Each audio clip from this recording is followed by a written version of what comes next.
database together.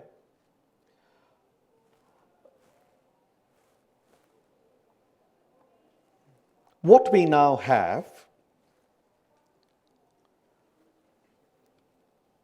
and this is in the form of a result of lots and lots of work, lots of discussions with colleagues and our partners, is that we now have a fully searchable website on a single domain.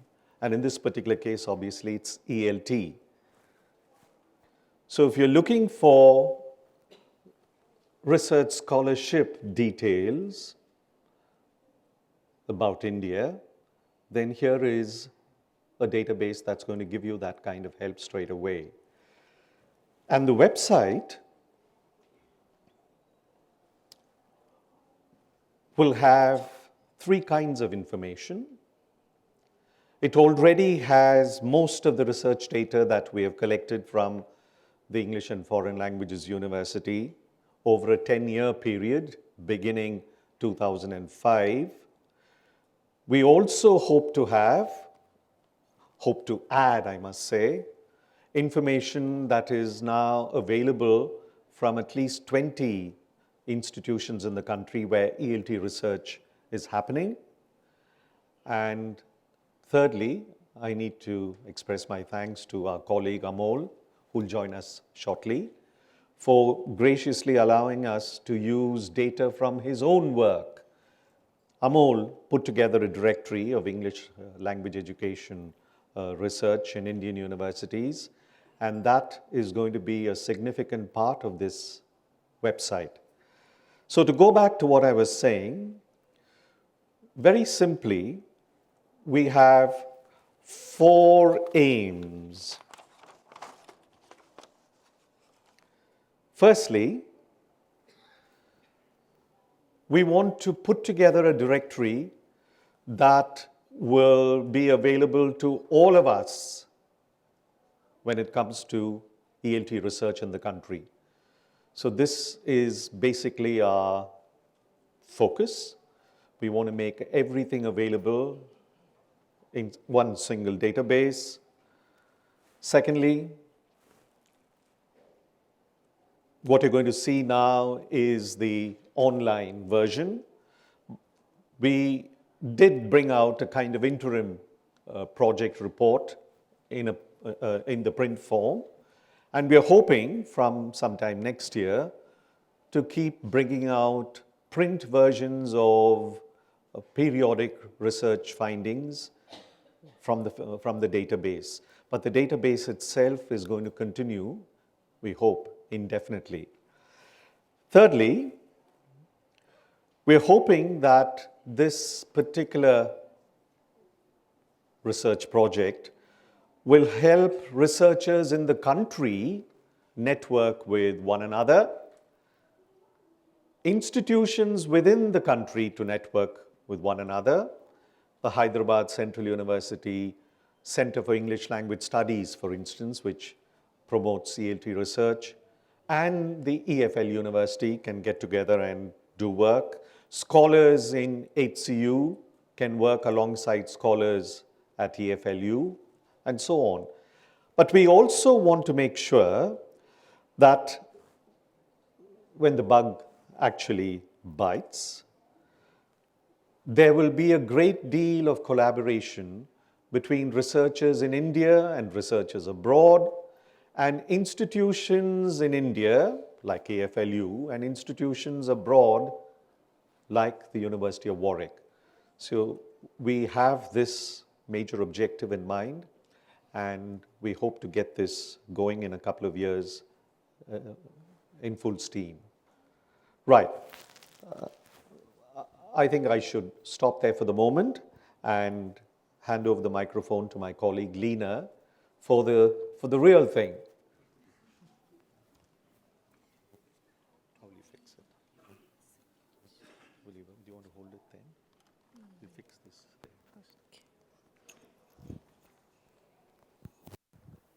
Right then, you can hold it.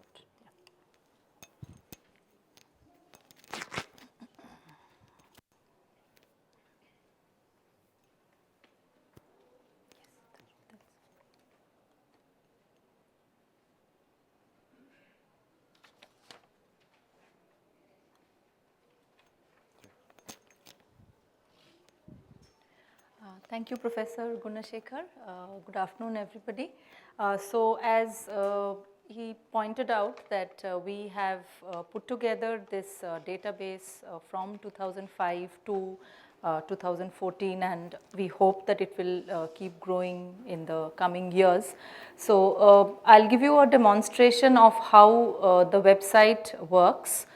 Because we are all hoping that all the new research that will happen in India in ELT, and that could be done by teachers, that could be done by teacher educators or individual researchers from universities and colleges.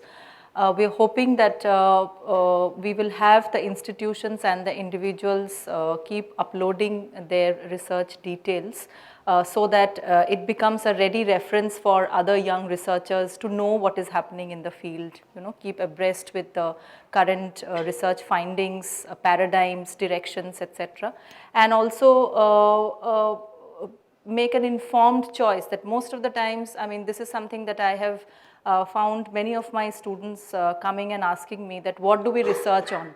I mean, which area is an interesting area or which is an area which is a current area, So if we have this kind of a database, then we can make an informed decision that what is currently happening and what are the areas which are untapped, and perhaps I could make my own contribution, or I could collaborate with my institution to make a contribution. So it would be much more systematic, and we will not feel isolated as researchers that I don't know, I have chosen this area, but perhaps I'm the only one who is working in this area. I don't know how my findings would be, would they have pedagogical generalized implications. So this will give us a sense of a community feeling, and this is one of its kind, and this is for the first time that we are launching this, and we really hope that all of us work towards keeping it alive so that we help each other and we form a part of a big research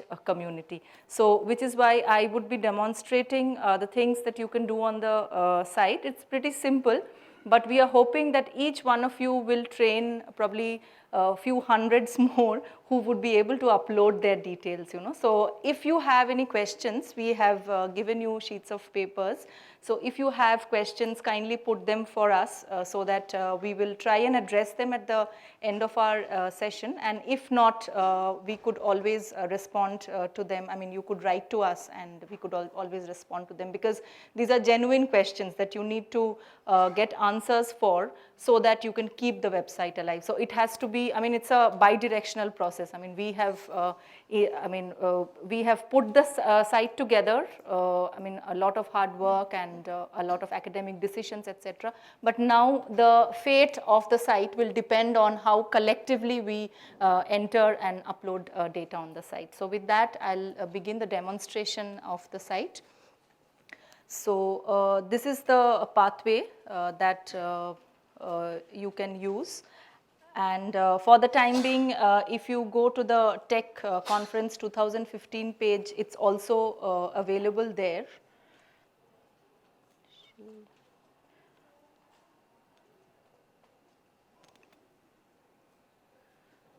So this is the pathway, and before I go on to the actual site, this is something that we will look at, these three questions. So as I said, that we have to be convinced about why we should use this website, because it's not enough that we have put it together, but everybody, all the researchers, young researchers who are continuing researchers should find it useful to go back to the site. So I need to know as an individual researcher that what all can I get from the site. Then I need to know how I go about searching the site or the database which is launched in the site. And then the third bit, which is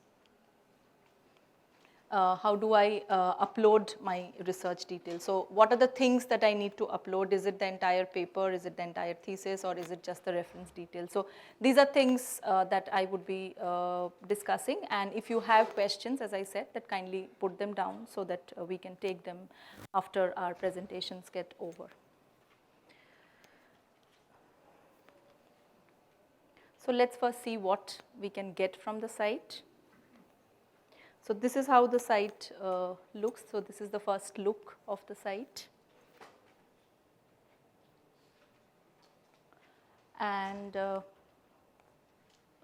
you can see that here are these tiny buttons which you can use, and there are icons. So this is how the icons are. So we have the home, and then we have about, we have the search option, we have the FAQs or the frequently asked questions, and then we have the facility to log in. So these are the number of things that we can do or we can get from the website. So the home page is simply this page, which is your first page that you will get to see when you click on the pathway that I just shared with you. So this is the pathway. If you, I mean, it's a bit tiny, but that is how it looks. So you will first reach this page, and this is the kind of information that you will get to see. So right now I'm referring to this bit, and we have the home page, and then there is some information about the project. So the important things that we can do on the site is that we can search for references. We can look at the FAQs, and then I'll tell you when you need to log in. So when you need to search for references or research that has been done in ELT in India from 2005 to henceforth, you don't need to really log in. You can do that without even logging in. So logging in is a special facility which you need only if you need to do something else, which I will talk about in a little later.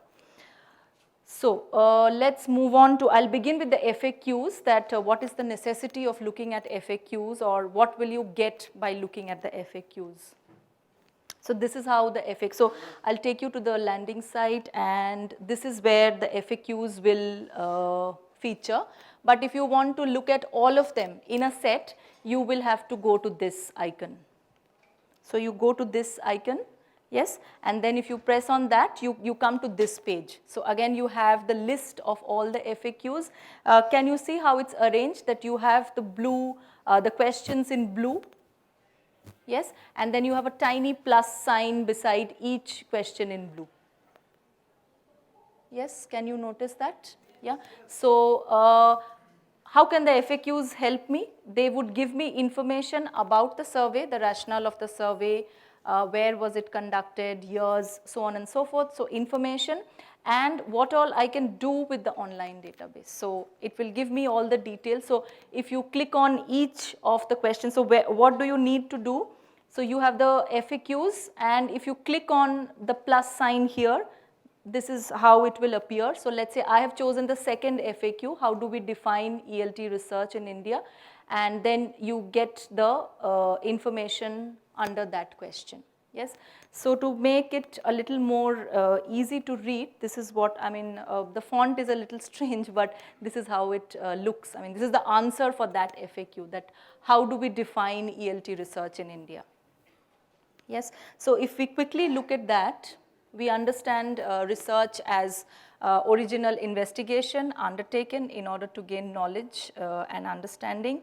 It also includes scholarship, creation, development, and maintenance of an activity of or an area of study, in this case ELT. So the research that we can look for here as references or we can upload has to be entirely on ELT. And we have specified ELT in India. So it is, I mean, the geographical location of submitting research at the time of submission has to be India. It can be done in, let's say, in the Middle East or in the US or in Australia, but the core researcher has to submit it or has to publish it in a journal from India. So at the point of time of submission, it has to have an Indian base. So then it will qualify as an ELT research in India. So what would be ELT research? We need to know for that very specifically, otherwise we will not be able to upload data, or even if we upload data, the editor or the publisher might reject it. So what is the detail for that? So ELT research would refer to any research that is relevant to the policy and or practice of teaching, learning and or assessment of English as a second or foreign language. It does not, for example, cover research in fields such as English literature, technicalities of second language acquisition, unless the data or findings have some implications for language teaching, English language teaching, learning or assessment. And as I said, that research in India refers to research undertaken by a current member of staff or a bona fide student of an institution based in India. Even if the study is done elsewhere in the world. So it cannot be a book on teaching. It has to have some kind of findings, and some pedagogical implications for the classroom teacher. And it also needs to be done with an India base. And by India base, I have already explained what we mean by that. So let's say if I'm looking for examples of research in ELT in India, not ELT in UK or ELT in Australia or ELT in the Middle East, then this is the site for me, that I get all the data in a consolidated form by referring to this site. So that is the strength of this site. But however, the limitation is we have started off from 2005. So currently it has data of the last 10 years. And as I said, that the data will keep growing. So as the research community grows and is actively contributing to this site, we will get to see the emerging patterns in ELT research in India. So if this is something that I'm looking for, then this is the right site for me. And I could be a student in India or anywhere, placed anywhere in the world. Right, so now we go back. We go back to this part. I've done the FAQs, I've discussed about the FAQs. Now we will look at the search option. How can we use the search option? So on the main site, you will get to see this icon, and if you click on this,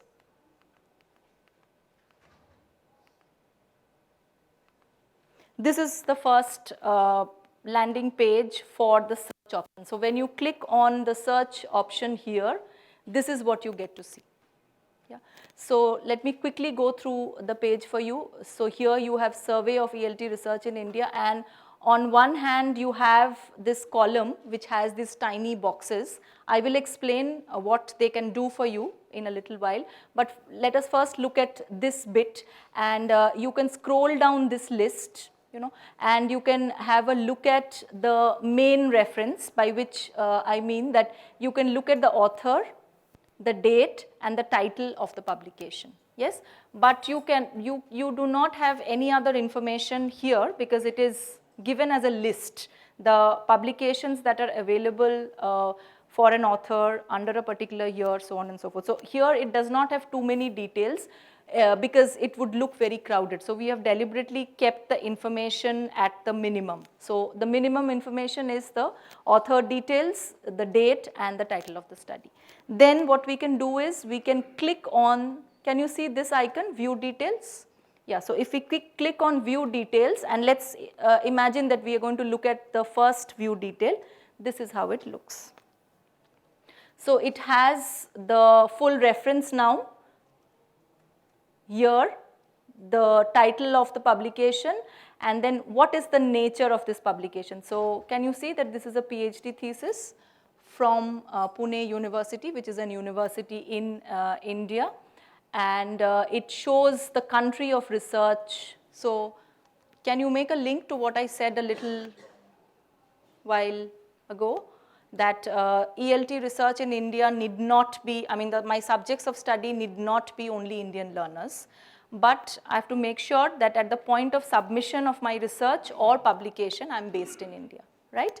So here, as you can see, that the country of research is Yemen, and the subjects of the study are in-service teachers, and the awarding institution is Pune University. So you have the entire set of details here. There are some more details which we will talk about. For example, view details will also sometimes, if the author chooses to, can enter a summary. So then you get to know a little bit more about the work, and you have a better idea about the work that has been done. Right, and then we go back to the back button. Can you see this? The back button. So then this will take us back to this page. Yes. Now what I will do is I will look at this column and show you the options and the number of things that you can do with the boxes inside this column. So let's do that. So this is how it looks. So we have searched the database. Now can you see a tiny plus sign here? If you click on that, which I have not done right now, it will again give you an explanation that how can you search the database. So the explanation that I am giving you now, I mean if there is a new user who has started using this site, can also get information about how to search the database. So this is, if you click on this, then it will show the information. And so what all how can you search? This has a very unique search feature that you can have an open search, for the first two options. Search with words of your choice and author. So these are open.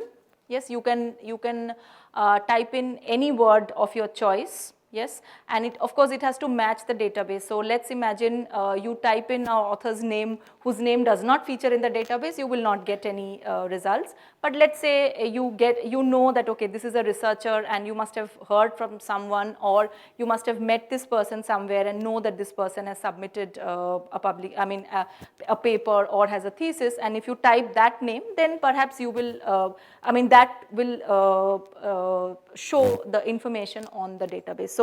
So these two are open. You can enter anything and you will have to just see if the database throws up any searches. And then you have these few options: descriptors, year of publication, country of research, subjects of study, and type of publication. These are all drop-down menus. So for each, under each, there are sets of options, which if you click, the results would be shown accordingly. So how, let us look at what all we have under each of the drop-down menus. So it's a bit tiny, I know, but then I can probably read this out. So under descriptors, you have I think 20 descriptors. So starting from assessment, evaluation, going on to writing, and these are alphabetically arranged. So you have sub areas in ELT. And for each entry, we also request the person who is uploading data also to choose some 2 or 3 descriptors to best define the study. So if a person has done like the first option we looked at in terms of subjects of study from Yemen, and so if the study is primarily about writing, then the person can choose a descriptor like writing. So then the search option will be more enriched. So here we have the descriptor options.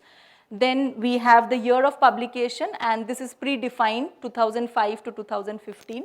And as we move on, these will keep increasing. So 2016, so on and so forth. So right now you will have data between these 10 years. Then you have country of research. So we have all the countries listed in an alphabetical order, and India being the first default option. Then we have the subjects of study. So under this also we have some options like teacher, pre-service, teachers, teacher educators, teachers in service, any teacher.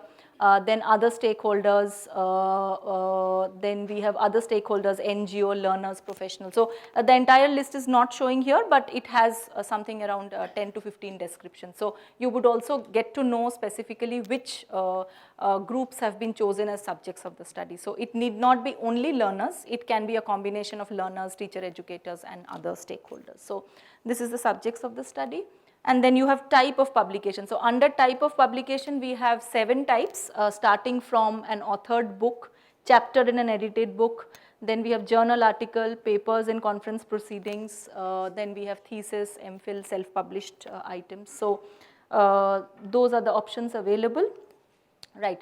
So the good part about this search option is that you need not only use one search option at a time. You can use a multiple search option. So if you use one search option, I have typed out examinations here, and this is search with word of your choice, which is an open option. So I have typed examinations, and this is what the page has thrown up for me, as data. So I have this, and then if I go to view details, I can look at the full details of the work. And this is using one search option at a time. So only one. However, you might want to do a more advanced search. So what you can do is, using multiple search options at a time. So what I have done is year of publication 2006, country of research India, and descriptors I have given as a teacher education, teacher development, and these are the references that have been given by the site. So I have 2 references, and now if I want to go further into these, so I know that these are works related to teacher education, teacher development in the year 2006. So if I go to the view details option, I would get to see further details. So this is about the search option that we can utilize. Would you like to have any quick questions at this point? Because this is a lot of information, and if you have to use it later, I mean, but I suppose it's quite easy. So if you do it once or twice on the site, you will get a hang of it. Should not be too difficult. So can we move on to the third bit now, that what we can do with the site, right?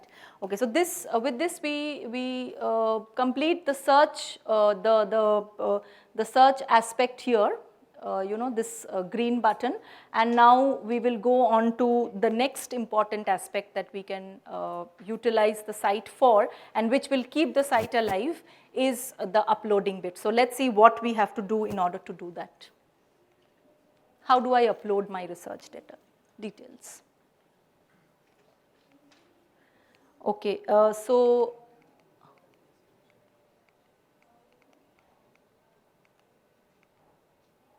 yeah, so when I have to upload my research details, I go to the main page.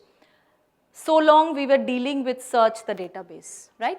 Now we will have to refer to this button, upload research details. Yes, so before I click on this button, upload research details, I should quickly check, especially I'm imagining that I'm using this for the first time, that whether my work qualifies as ELT research in India. So I should read that FAQ. So this is what we can do, that we can check if my work matches the definition. If yes, then I can upload my research details on the database. So how do I do that? If I click on upload research details, it will take me to a page where I will have to enter my email ID. And right now I have registered myself, so which is why I can type a password. But for the first time, when you want to upload your research details, it is mandatory that you have to request for a new password. So that is where you use the login option. So if you have to search the database, you don't need to log in. You don't need to leave your email IDs. But if you have to upload your research details, then you need to log in or register. So for the first time, when you click on this button, upload research details, and you use your valid email ID, and then you will have to press on this button, request new password. What the site will do is send you a mail to the mail ID that you have provided with link. Yes, like when you open a bank account, you get a password link, or you open an account in some site, you are sent a password link. So it will send you a password link, you will have to click on that, and then you will have to use your own password for the first time, and your details will be saved on the site. So next time onwards, whenever you log on and you wish to upload your details, you can do so. You don't need to register for the second time. So it would be saved automatically in the database. So after I press the login, I would be taken to this. So this is the main site for uploading the data. So this is how it looks, enter research details. And then this is a very, very important bit, tips for data entry. And can you notice that there is a plus button here, blue? Yes. So again, we can press on that. And this is the set of instructions that we get to see. It is too small for you to read now, but later perhaps you can take more time to read them more carefully.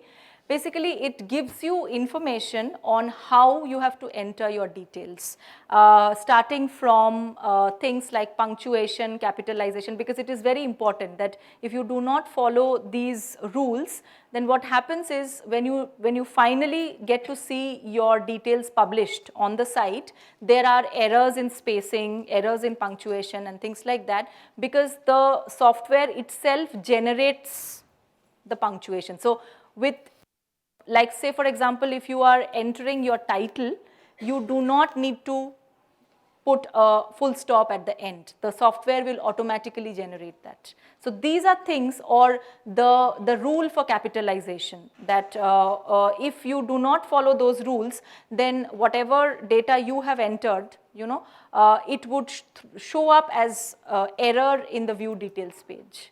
So we have to be careful in terms of understanding and internalizing the set of tips that we have. It would make your life easier. Of course, if still there are errors, your entry will not be published immediately. It would be sent to the editor and the administrator. So they would look at the details and they reserve the right to make any correction. Not in terms of content, but mostly in terms of editing, proofreading, spacing, etc. So that your entry looks perfect and it matches with our style that we have followed in the entire database. So this is something that I would request you to read, especially when you are entering your data for the first time. Okay, so after we have done this, then we again come to this page. So this is how it looks. So we have to begin, and can you look at some red asterisk marks? Yes, title, year of publication, and there are several. I mean, everything is not showing on this page. So these are mandatory values which you have to enter. And the ones which do not have these red asterisk marks are not mandatory values, but optional values. Of course, the more information you provide, the richer your data set is. Because imagine someone else referring to your work, and if you have all the information in one place, wouldn't it be easier for the person who is using your work as a reference? What do you think? Yes? Right? So from the, whoever is using the information on the database, from that point of view, if you think, and if you give all the information, it would be, better for the users. So if you keep that in mind, and if you fill up all the details, then, of course, it would be better. So we have these values which have to be entered. And again, here, some are open, as you can see, title, university awarding degree, supervisor's names, publisher, name of the journal, etc., etc. But there are some drop-down menus as well, like year of publication, then we have degree, descriptors, etc. So those are drop-down menus, and you'll have to choose from the drop-down menu. So you cannot enter anything that you wish to. So some of the boxes have open entries, and some of the boxes you will have to choose from the drop-down menus, right? Okay, so let's see how an entry will look once we have entered the value. So here we have the author's name, then we have the year of publication, then we have the title, and since this is, as you can see, that it is a journal publication, so these values need not be filled in, supervisors' names. Of course, one can fill in the names of the editors, but optional. So right now I have not done it. So what I've done is the name of the journal, EFL journal, and then I have the volume issue, and then I have the page numbers, subjects of study, states, country of research. So these are all drop-down menus, and then there is a tiny section on summary. So the summary again tells you that it cannot be very long. It is just maximum number of words that you can use is 60 words. So here I have entered a summary which has 15 words less than 60. So this is what will be indicated to you. So as you enter the summary, you will get to know how many words you have entered or how many words are left out of those 60 words. So accordingly, you can edit the information here. Shall I do one entry or? It's okay. So, so this is about the uploading. Now, once you upload the data, I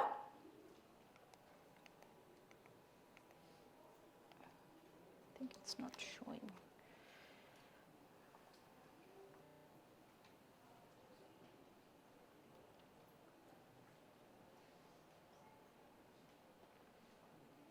Yeah, once you upload the data,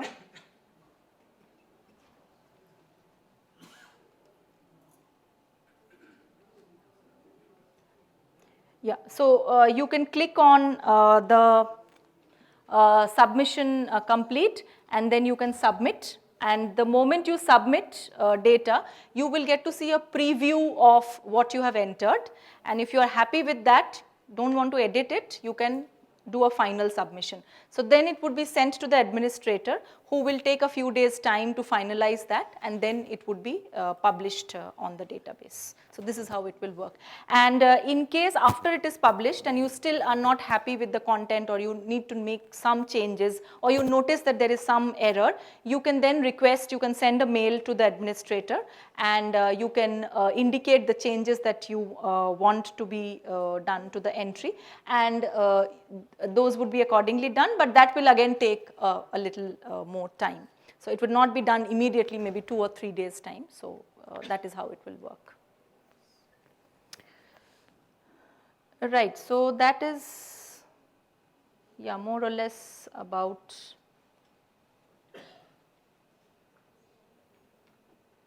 Yeah. So this is a quick summary of steps to upload. So if you have to upload, then you initially have to register yourself, which is very important, and then you go on to the home page, click on the upload research details, and then you enter correct values for each box, and then you can submit. So it's fairly simple, but you will have to have the correct information to be entered in under each box. And as I said, that there are some issues with punctuation. So if you read the tool tips, tips for entering the data, it would make life easier for you, right? So that's about it. And now we will hope that you keep entering the data so that the database grows. And I will hand over the rest of the discussion to Richard. And we will also have some questions. I think some have already come in, so we will be addressing those questions.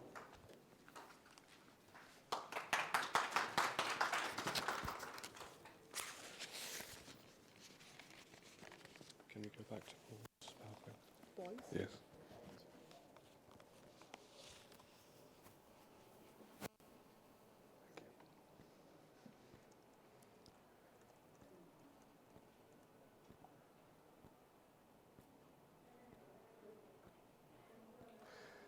So, Paul and Lina have explained the background to the survey and gone through the website with you. As Lina said, we really, really do hope that you will input details of your own research from now on. We'll show you the website address again at the end. And we also hope that you will publicize this database to your students if they are in the field of ELT research. But also to you will use it yourselves. And I was going to, at this point, ask you how you think it can help you, and what uses you feel this could have. But I think we haven't got quite enough time for that. So we're going to have time for questions instead. And here are some possible eventual uses that we have thought up ourselves, because the title of this talk is how can it help you? So we are imagining how it can help you. These ideas actually come from the real uses that the Director of UK ELT research has been put to. So this is not just our imagination. This comes from feedback from people in the UK and elsewhere in the world who have accessed the Directory of UK ELT research, which I've been coordinating. I think it goes back to 2005 up until about 2012 or so far. So you can have a look at that it's on the British Council's Teaching English website. But these are what. So we feel that we've heard that such a database can be used for identifying what research has been done in a particular area, of course. Gaining an overview of ELT research activity in a particular institution, so you might search for particular institutions. But we really depend on you yourselves from your different institutions inputting your research, because people will be looking for this sort of thing to give yourself a bit of publicity to your own research. As Lina has showed, we can search according to a particular target group of students. You can search by state of India, for example, by writing the state's name.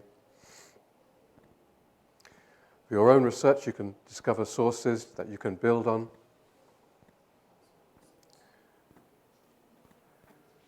You can simply browse and learn about areas of ELT research that you may be unfamiliar with. By the way, let me just emphasize something that sometimes there is a misconception about, which is that, just to make quite clear, the database does not contain the articles themselves. It doesn't contain papers themselves. It's a bibliography. But wherever possible, we would like to put URL links to the actual research when it is open access.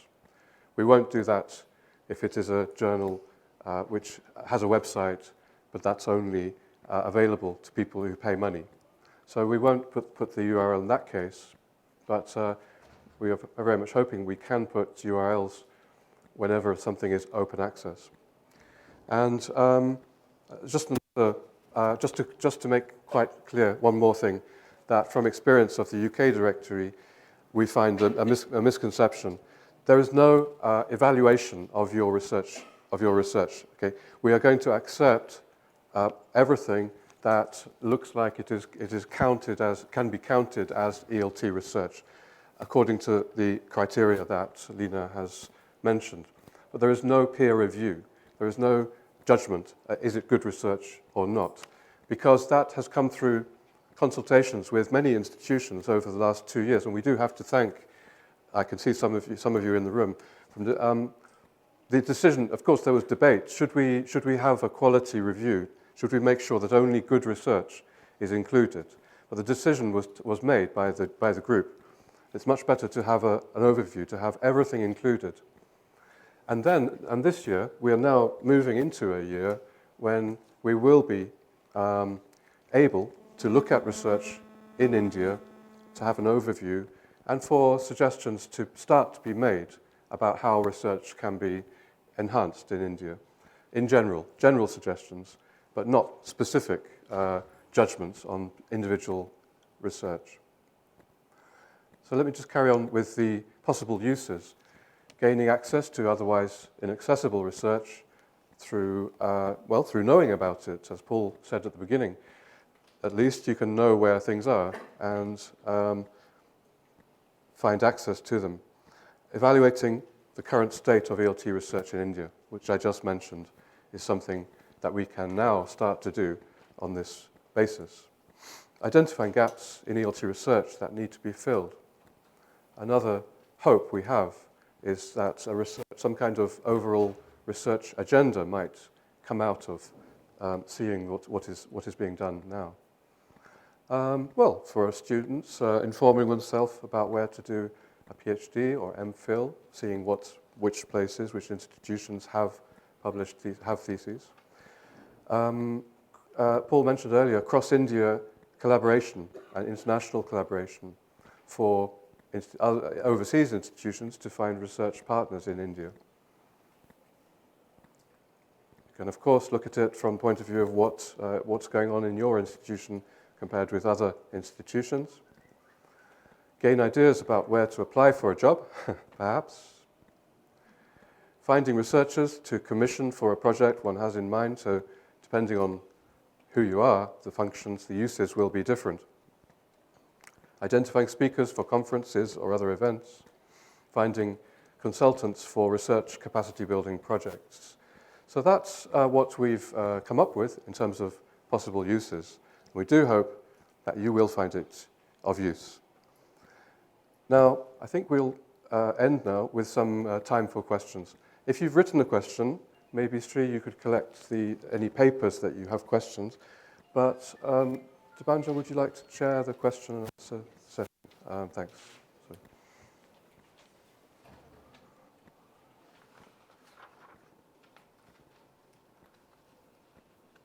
No questions. Okay, I've collected one. You may also, of course, raise your hands, yes? Yeah. You can also put the question if you want to. You don't have to write it down.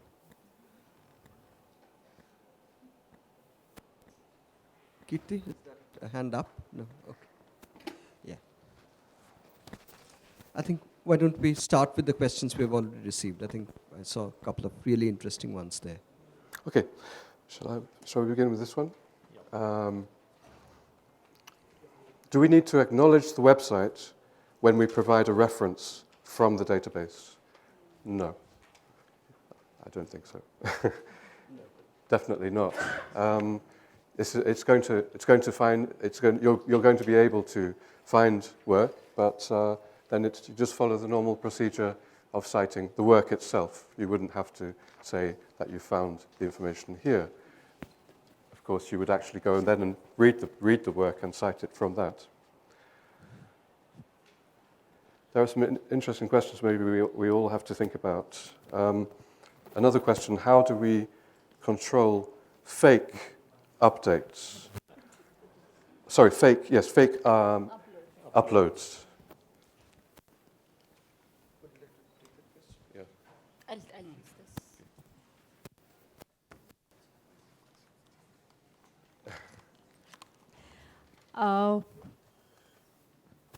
I don't have an answer to this question, but why would anybody want to upload, fake research details? I mean, what could be the motivation for that? Would you like me to quickly respond to that? This is from just wearing my hat as a researcher many moons ago. Research is a peer-reviewed activity internationally. So if you want to do quality research and increase, enhance your personal, individual, and institutional reputation, you upload authentic research. If you don't do that, none of us are children here. If you're going to do that sort of phony or fake research uploads, you will be caught out sooner or later. And I don't think we are trying to police. This is not something that's used for policing purposes at all. And Richard mentioned the question of us taking that very conscious decision not to try and implement quality in a unilateral way.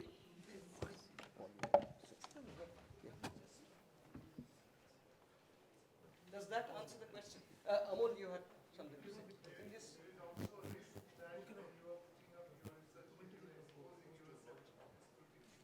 Yes. Yeah. Of course. Yeah. Could you just repeat that into the microphone? Yes.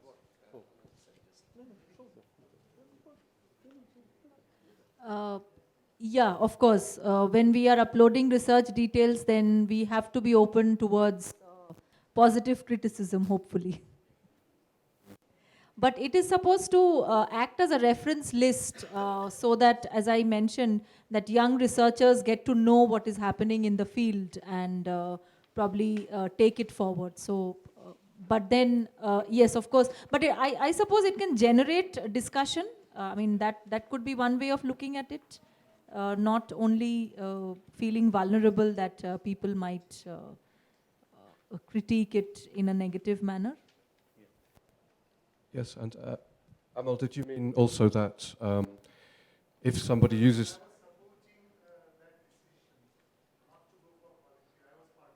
Yes, of course, yes. Yeah.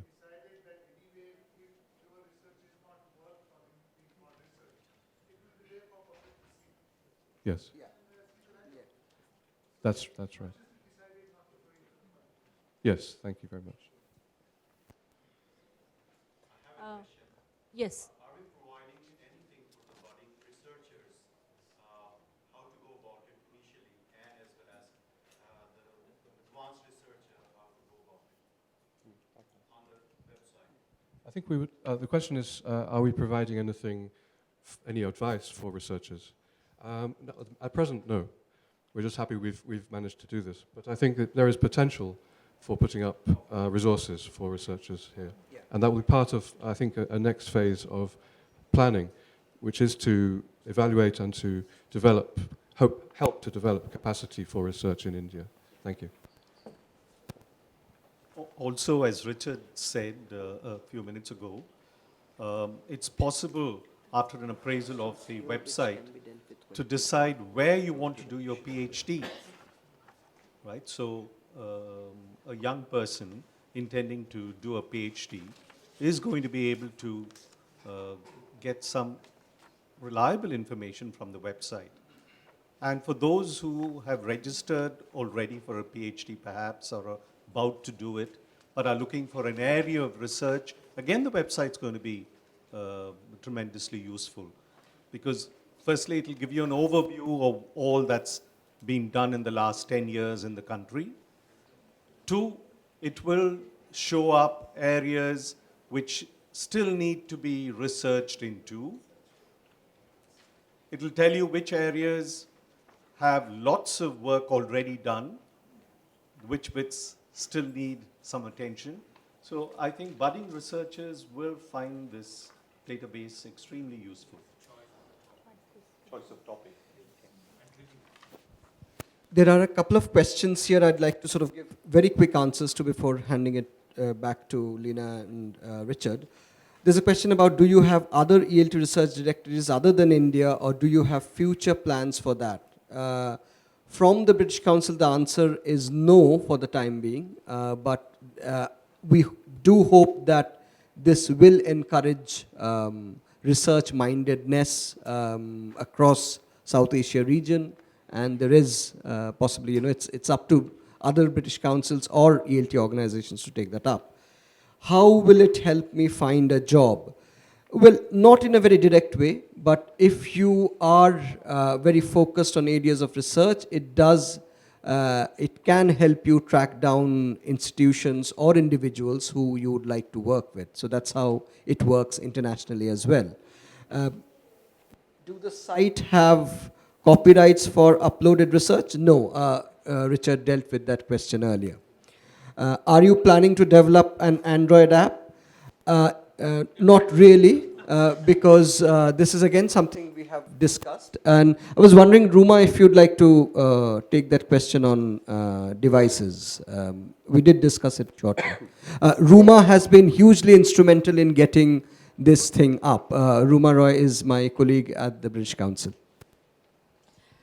Hi, we would certainly like to make this accessible to all devices in future. It is of course accessible to any internet enabled device at the moment, but of course it would not probably look correct if you access it through a tab or a mobile, because it is not a mobile or a tablet enabled application as of now. But based on the response that we actually receive on this website in future, there are certain other functionalities which we are thinking of incorporating going ahead, and making it compatible to all devices is one of those. And again, that is based on, that depends a lot on the response that we would receive in the coming days. So that's about it. If we actually see that people are accessing it, people are really enthusiastic about it, we would certainly like to incorporate a lot more features and functionalities which would take this entire thing a step ahead. Thank you. There's also Shiporna, who has, between Ruma and Shiporna, they have put this website together, and thank you so much. I would have gone into the thank you session later on, but yeah. So a couple of quick answers. If I haven't published my research, can I still upload it? There is a space for unpublished work. Excuse me. And but that would mean that you'd have to put it onto a website, and we would have to have a URL. So you'd have to create a website or put it onto a website. And we would actually strongly encourage that to happen, that teachers, for example, may want to publish some teacher research. And so teacher research, action research is definitely something all of us in the group, the whole group, wanted to encourage. And that would be one possibility. But it has to be published. It has to be put onto a website. In that sense, it is published in a sense. One other question quickly. When will the site be operational? Well, it is operational now. It is operational. We encourage you to go and use it after the session. A last clarification. A few of you have asked about the contact details of the researchers who have uploaded the data. So right now what we provide you is the institutional address, but beyond that, personal researchers' email IDs we will not be able to provide. So for that you need to probably contact the institutions and then get to know the details of, the email IDs of the researchers. The reason why this is so, and we did think about it, is because of data protection issues and privacy issues, which we should be respectful of. Do we have time for One question. I think one quick question. EFLU scholars, do we need to upload the details or will it be taken from the library system? Good question. For work that has led to an MPhil or a PhD, and in cases where the degrees have already been awarded, we have done it. Up to the end of 2014, whatever research has been done which led to the award of a degree between 2005 and 2014 has been published in it, along with summaries. So that's been done. In fact, many of you feature in our database. Yes, Vijay, you do. Appears twice. Vijay appears Twice, MPhil and PhD.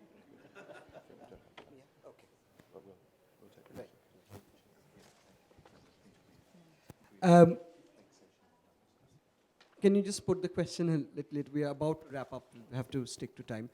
Thank you very much, everyone, for coming. May I have a quick show of hands about people who want to use the database right now? Search? Only search the database? Hands up for own. Who wants to only search the database? Upload research? Who wants to upload research? Thank you so much. Thank you so much. Thank you very much to the panelists here, Paul, Lina, Richard, and thank you to my brilliant team here, Ruma and Siporna, without whom we wouldn't have been able to put it all together by this time. And please, may I urge you to use this research database and get back to any one of us if you have questions, if you come up against issues, and we really want this to extremely as user-friendly as possible from your perspective. So help us make things better, but also help us make things simpler for you. Thank you so much.